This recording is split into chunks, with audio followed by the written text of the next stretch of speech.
I've 27 female, been with my boyfriend, 32, over 2 years now. We met on a dating app and I had moved into his place fairly quickly, only after about 2 months of dating. Big mistake on my part, but it's too late now. If you knew our area, you'd know that rent isn't cheap. He told me from the get-go that if I moved in, I would have to pay half of the rent. And at the time, I thought that was fair, so I agreed. He told me that with rent, electricity, cable, and internet, everything comes up to around $3,500 a month. He also told me that he pays another $1,000 a month for his car, insurance, and groceries. We made a deal that I'd pay $2,000 a month as long as he paid for all the food. I've always just e-transferred him the money, as he said it would be the easiest way, so he can just make the full monthly payment to the landlord. I've never met this landlord. When I would ask him about it, he always says that he lives in the city over, so he's never around. The other day, our sink started leaking and it would not stop. It was like a waterfall coming out from under the sink. I panicked and I kept telling him to call the landlord. He kept saying no, and he called a plumber. I kept telling him it is the landlord's responsibility, but he brushed me off. After the plumber came and fixed the leak, I told my boyfriend that he should really give the bill to the landlord. He got mad at me and told me that he would deal with it himself. That's when I became super suspicious. I was pretty suspicious before, but never thought anything of it because my boyfriend has always been pretty good to me, and I genuinely thought he was a good person. I never thought he would do this. When he left for work a couple of days later, I went into his office and searched his filing cabinets. There it was, his name on the mortgage. He bought the house 5 years ago. I also saw that the mortgage comes up to, you know it, around $2,000 a month. Immediately, I started sobbing, had a panic attack. I thought about calling my mother, but was embarrassed. I still am. I packed everything of mine that I could fit in my car and I waited. He came home and I told him I needed to talk to him. I showed him the mortgage and told him I knew. He started yelling at me, asking me why I was going through his stuff. I yelled back and asked him why he stole $50,000 from me. I told him I was suspicious all along and should have listened to my gut a long time ago. He told me he didn't think we would turn into anything serious and he just wanted someone to pay the rent at first. He told me he fell in love with me but didn't know how to tell me. He then went on saying that he should be more attractive to me now since he is a homeowner, and I got so disgusted. I told him he should be ashamed of himself, and then I left. I am staying with a friend now. I don't know what to do. This all feels like a horrible nightmare, and I'm just waiting to wake up. I don't even know if I'd be able to sue him for the money, though my friend keeps telling me I can. I'm just so drained physically and mentally right now. Had anyone else had to deal with something like this? Well, you did the right thing by moving out. Did he have you sign a lease? If not, you have much more grounds for taking legal action against him. Don't even consider forgiving him. He robbed you to pay for his own mortgage. I don't think you have a legal leg to stand on. You paid to live in his home. That's legal. Plenty of couples pay the other to live in their house because it tends to be cheaper or on par with rent, but more space. He lied to you. That's enough reason to leave. But to act like it's strange that you had to pay rent just because he owns the property is ridiculous. You aren't entitled to live there for free. Actually taking someone's money to pay a completely fictional person for a completely fictional bill, both of which you made up, and then pocketing the money is pretty clear-cut fraud. I don't know the specifics of her local tenant laws, but I imagine that's pretty universally illegal. Honestly, I don't know how the relationship can recover into a healthy, respectful relationship after this. Something important to consider. This woman could have been a homeowner by herself with all the payments she's made to her boyfriend. I'm sure they talked about potentially buying a house. All this time, he has been lying to her about her future. Not cool. Definitely sue and get some money back. He cannot do this ever again. Yeah, the more details revealed in the story, the worse it got. At first I thought, well, maybe he just said rent instead of mortgage, since it's basically like rent. But he straight up lied about having a landlord and inflated the cost and probably made himself look like the good guy by taking care of the bills and desperately tried to hide it as the walls were closing in. Then had the brass to say he should seem more attractive since he's a homeowner. This is enough to end it. I wonder what other lies he's been telling her. Hopefully none that have snowballed so much and cost her so much money as a result. My favorite cousin was supposed to get married last year, but postponed to this year with only close family and friends. She invited a total of 30 people.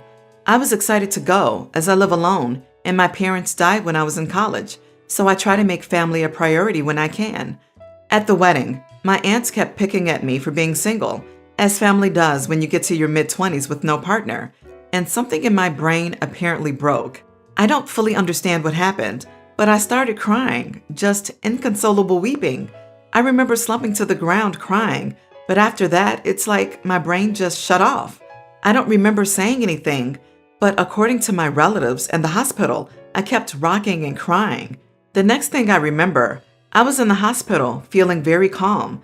They kept me overnight, but released me, saying it was just a panic attack. My cousin's wedding did not go well because of, well, that happening. In a wedding with 30 people, one person having a not small mental health crisis is very hard to cover up or hide, and it derailed the events. She and her new husband are now raging that I ruined their wedding and now owe them the cost of the wedding. I said no. I didn't intentionally ruin their wedding. I had a terrifying mental health incident that I am seeking care for. I've never had anything like that happen before. I get nervous sometimes, but it's never been like that. I don't even like crying in front of people. I am trying to seek therapy, but the closest appointment I can get is 6 months from now. Also, I don't have the money to pay for an entire wedding. Yes, I have savings, but I have to save that for the possibility of something happening in my own life, because I'm the only person I really have. Obviously, the breakdown that happened at her wedding was an over-emotional way of putting it, but the truth is that I'm unlikely to ever find someone. I'm 25 years old. I have to take time to get my mental health in check, and even if I was 100% fine, there's no way for me to meet anyone now anyway. I only have myself. Everyone in my family has partners and a family. I'm completely alone. I even had to Uber home from the hospital because I don't even have parents anymore, as they passed 3 years ago. And you don't get closer to your cousins by going crazy around them. They're now threatening me with being cut out of the family.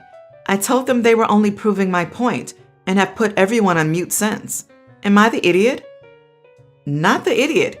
Your family sound like bullies. Your aunts were dreadful to trigger that response, and your cousin is dreadful for making you feel guilty about something terrible that happened to you. You say your family is important because you don't have your parents, but these people don't behave like they deserve to have you in their life. Your family obviously prioritizes the bill of the wedding over the mental well-being of a family member. Don't pay for that wedding. You didn't do anything wrong. They're just looking for someone to blame. You are not the idiot for not paying, not the idiot for an unavoidable crisis, but your whining about being single makes me think you aren't actually being apologetic to them and are taking a woe is me attitude. You did ruin their wedding, and your breakdown is what everyone is going to remember about it. The least you could do is not make the aftermath about you too. You are all idiots here. You don't owe them the cost of the wedding. That's ridiculous. If a guest had a heart attack at the wedding, I doubt they would ask them for money. Your complete breakdown did ruin their day though. However, friends and family lose their sympathy quickly when an ill person will not get help. The way you describe the wedding event suggests that you need professional help with this ASAP. You say that you are seeking care, but there are many therapy options, even in such global situation, and your family may be reaching their breaking point supporting you. Leave them aside for the moment and focus on getting yourself the help you need. Yes, I agree with this, OP. You say nothing like this has happened before, but it sounds like you had mental health problems before that perhaps you weren't taken care of. This is just ridiculous. You're 25. You don't live on Mars. You have access to the internet and presumably a job. Get the help you need. So first of all, I believe that people don't spend others' money the way they would their own. I think paying for your own things helps to understand their worth and cost. I have 2 adult daughters, Susan, 26, and Emily, 25, with my husband. We do okay for ourselves, but don't have a ton of disposable income. We told our kids in high school that we do not have the money to pay for their college. We can help with signing loans, and they can live with us rent-free as long as they are in some type of school, but we wouldn't be able to give them money directly. We talked about how, whatever they do, they need to make sure it's worth the cost to them, either because they will make good money when they graduate or because it's their passion. Susan tried to keep her student loans as low as possible by going to a community college and living at home for 2 years before transferring to the school she really wanted, saying that it wasn't worth going into more debt when she can accomplish the same thing for less money. Emily was less concerned and went to the school that she wanted from the start and claimed it was worth it for the full college experience. Susan graduated with $20,000 in student debt, and Emily graduated with $60,000. Now that both kids are done with school and are living on their own, me and my husband decided to sell our current house and get a smaller one. There was enough profit to fully pay off both girls' student loans and have some left over for renovations, retirement savings. I had always planned to do this, but because I wanted the kids to at least plan to pay for their own school, and because you never know what can happen in life, I did not tell my kids about the plan. Now Susan is incredibly mad. She said if she had known I was going to pay off their loans, she would have just gone to the school she wanted from the beginning. I feel like it wasn't worth $60,000 of her money. Why is it suddenly worth $60,000 of mine? Susan thinks I should split the money and they each get $40,000 instead. But I wanted them to be able to live without this debt hanging over them, not leave one daughter with debt and the other with $20,000 in disposable income. Susan has complained to my family and they are split, some saying I am punishing Susan for being smart with her money, while others feel that Susan is being unreasonable and should be happy I'm paying off the loans. You are the idiot. Give both the same amount, please. One received better education and lived a joyful life, and you're trying to punish the other for being responsible. Pay $40 off for one and $20 for the other, and then give her $20 additionally. It would be really unfair not to, and your kid might be mad forever. Yeah, what an awful message to send to your kids. In addition to punishing one for being responsible, OP is also, hopefully inadvertently, playing favorites by giving one kid $40,000 more than the other. That is a huge difference and might be viewed as them loving one daughter more than the other. Also, a great way to cause resentment between the sisters too. You are so wrong. I'm with Susan.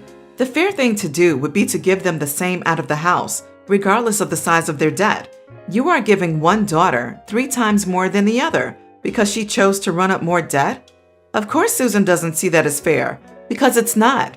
To be clear here, what you are doing is very generous, but you should treat your kids equally, obviously. The fact you don't seem to think anything is wrong with giving one daughter 3 times more than the other makes me suspect they have not grown up in a fair and equal household. So I suspect her hurt probably runs deeper than just this money. I, 24 female, have 2 older sisters, Zinnia, 29, and Yasmin, 31. I've been seeing Carter, 32 male, for a year and a half now. Yes, there's an age difference. No, it has not been an issue.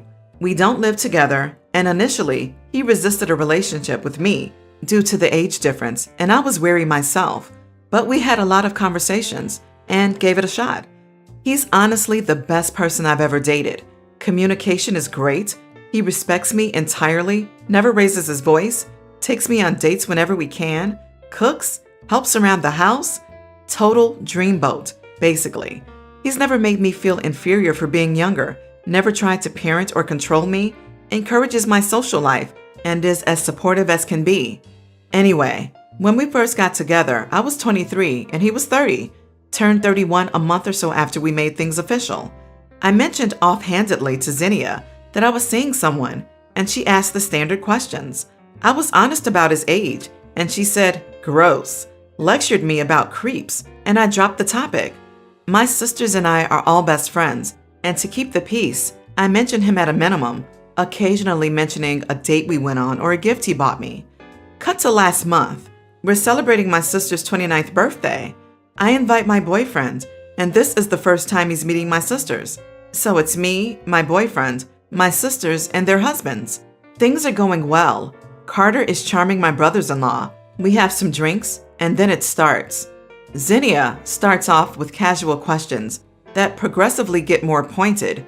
Do you usually date girls in their 20s? Plot twist, no he doesn't. Was he attracted to me because I was younger? So on and so forth. I finally just crack after trying to play off her questions with jokes to ease the tension and point out that yes, we have an 8-year age gap, but her and her husband have a 7-year age gap. Zinnia was 23, her husband was 30 when they met, and she's a hypocrite for being an idiot to someone who's been nothing but doting and loving towards me.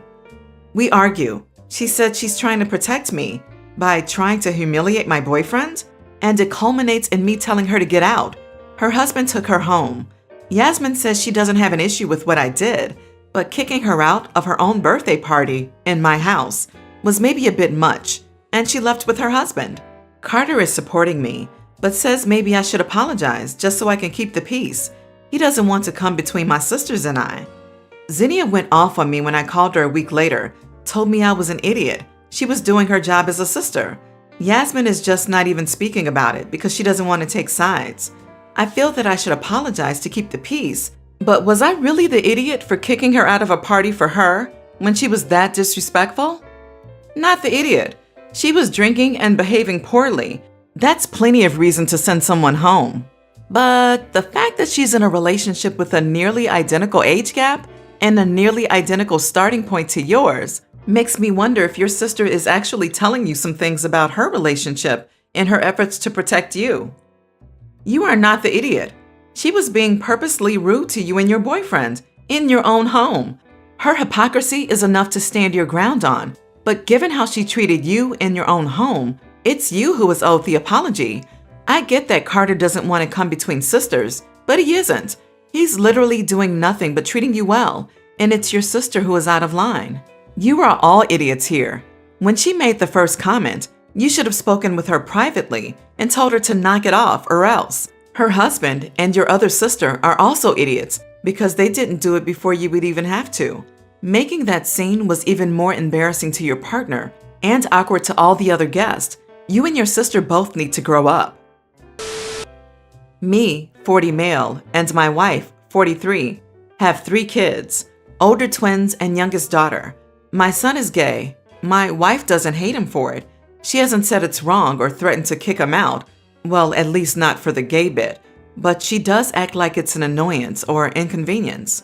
Earlier today, we, whole family, except youngest daughter, were watching a movie that had both of the twins' favorite actors. When my daughter's favorite came on scene, she made a comment on how attractive she thought he was. He looks good in a suit. My wife said nothing. 20 minutes later, my son's favorite came on and he made a similar comment.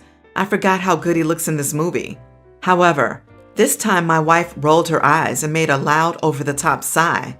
If I'm being honest, I'm sick and tired of how she treats our son and wanted to call her out on her nonsense. So I asked her what's wrong.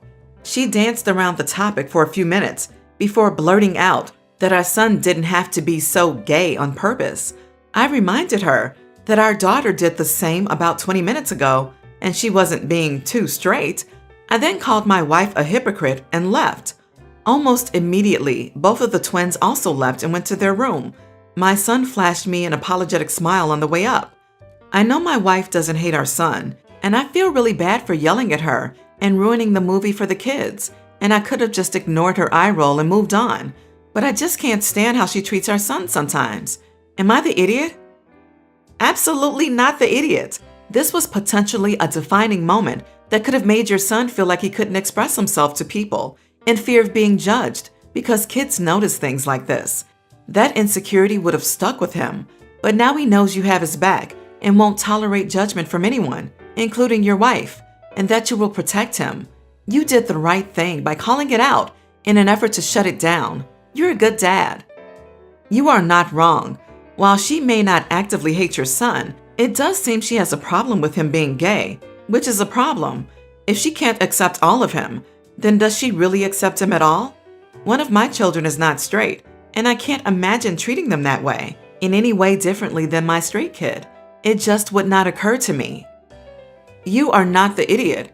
I don't think it hurt for your son to see you have his back, but also talk to her privately.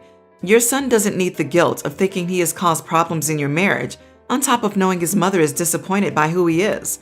Make sure he knows he can talk freely with you.